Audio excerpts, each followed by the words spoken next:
Miss Crisette, ang galing mo naman. Ha? Tanga ang gobyerno, ikaw matalino. Ano? Am I right? Tanga ang gobyerno, hindi mo matalino ka. MG and I were, we had issues about about the mistakes that we said. Sir, right now, as I'm scrolling through Facebook, I just want to say that I'm also a victim of fake news.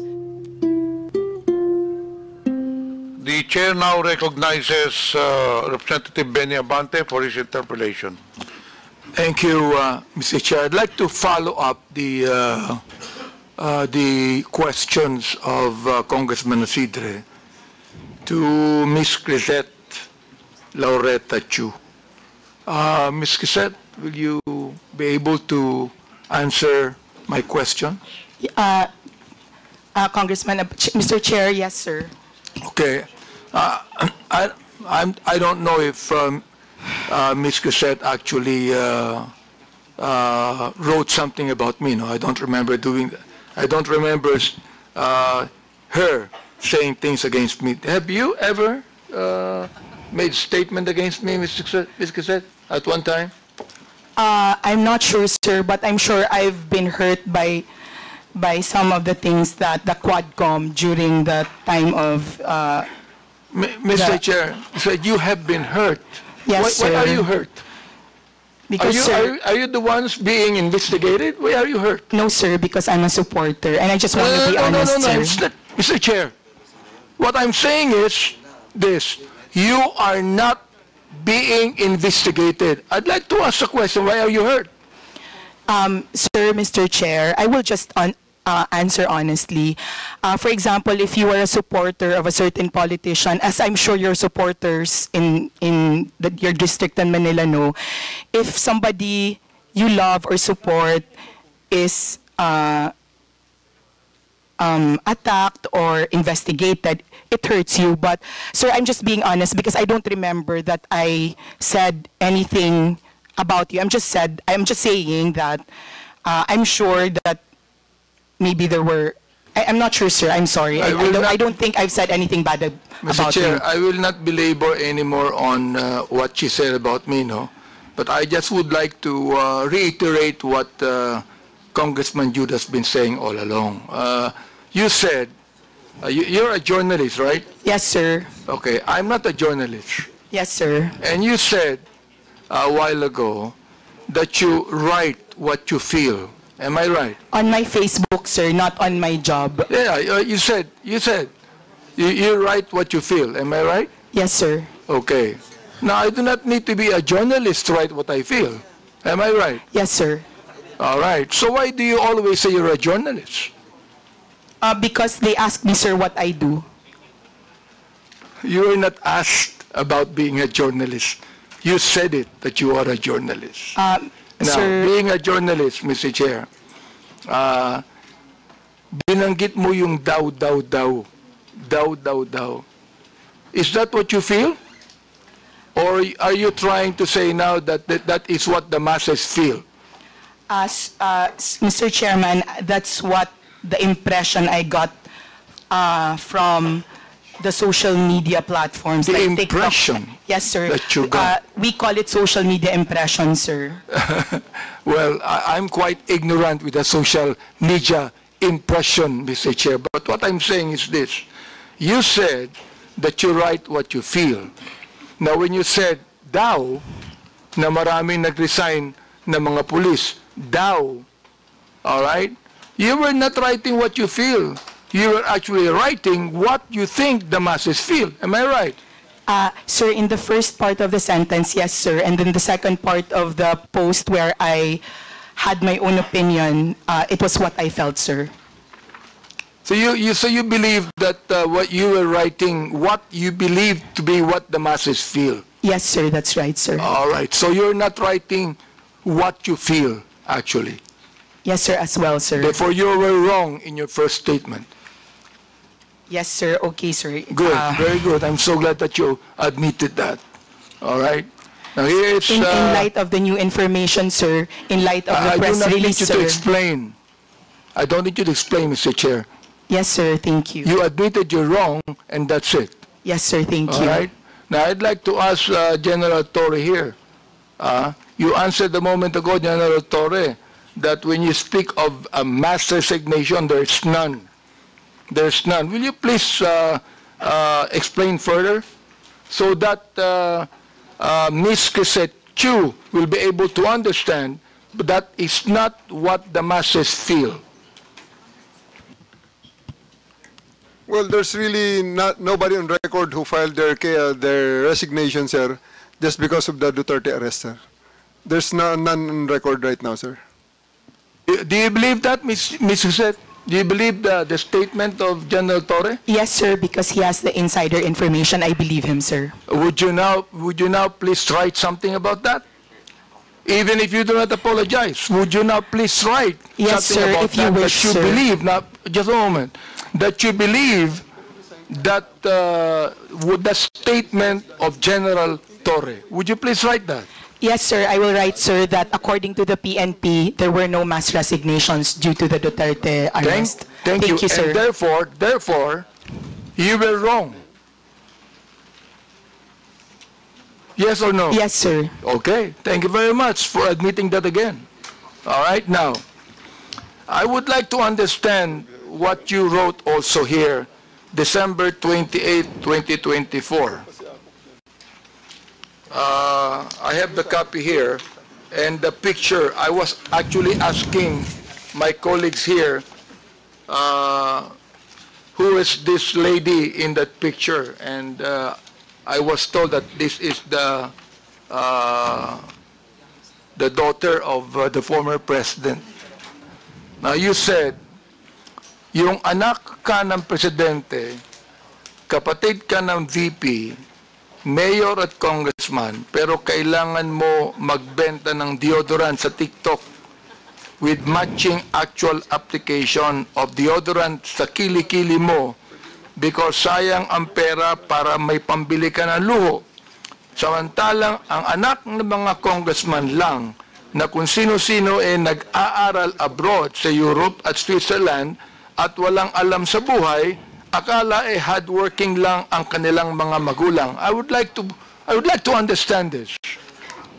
I would like to understand what you feel about this. Now you tell us right here in this committee,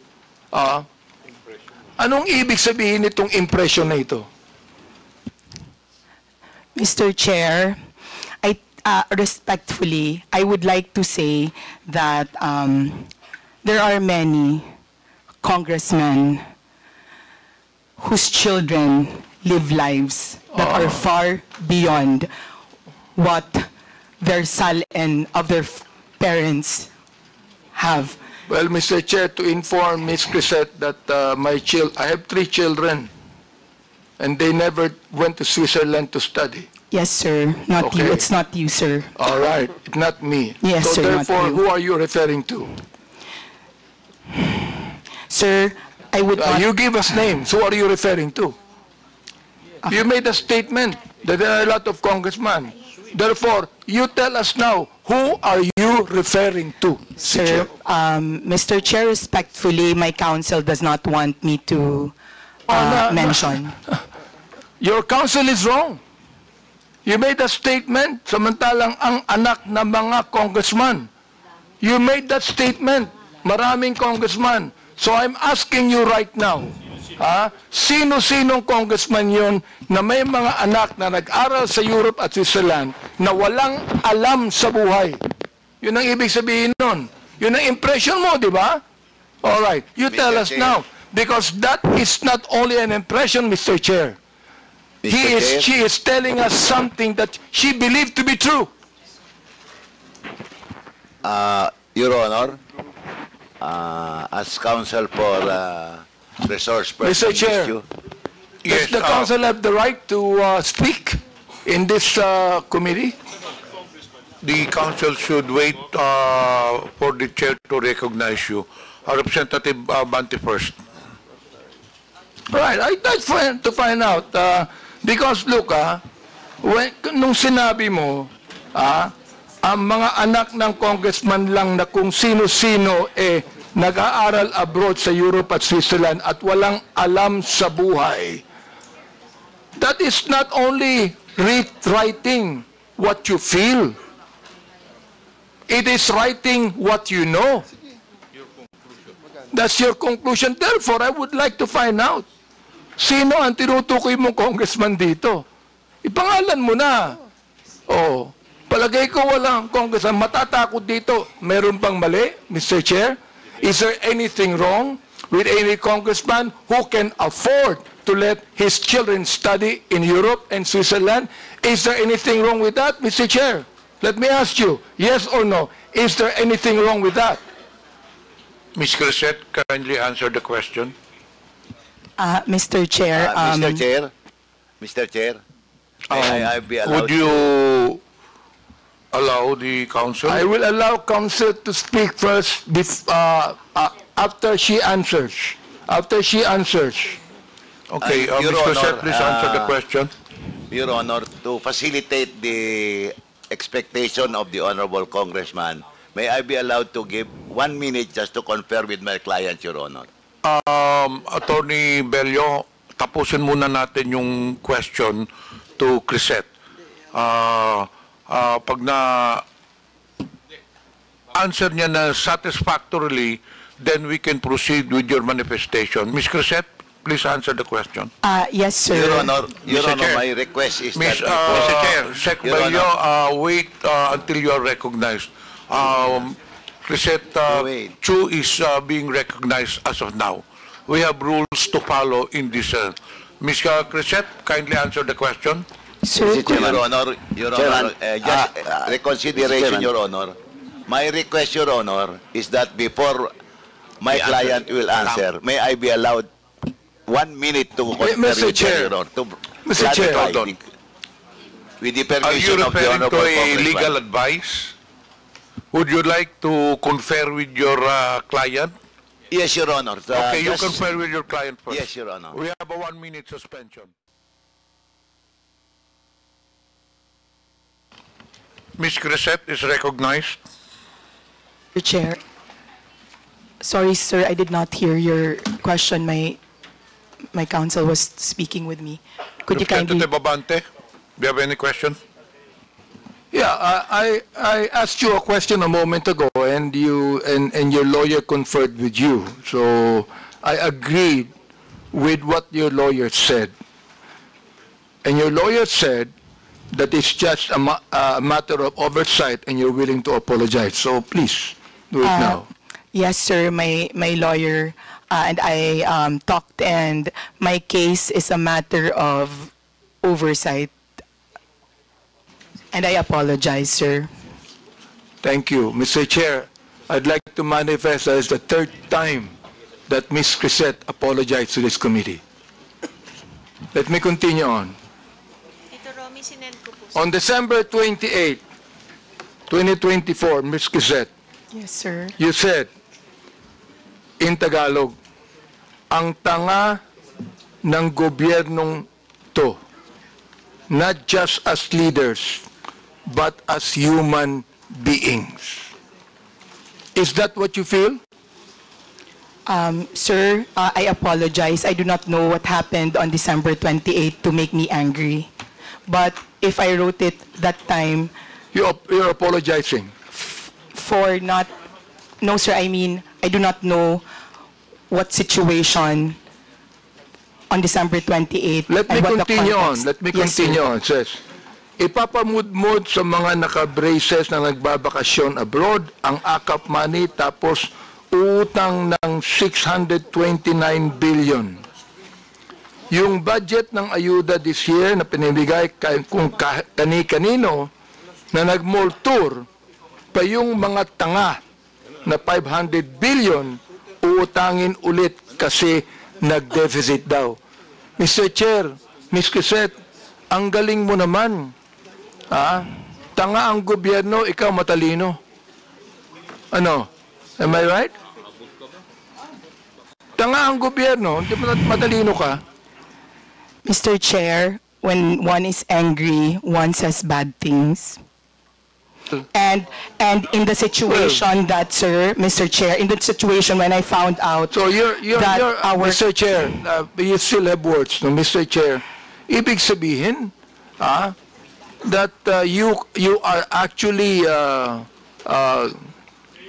telling your anger to your followers, your anger. Saan mo nakuha yung anger na yan? I mean, do you have the facts? Do you have the information? Do you have the documents? Mr. Chair?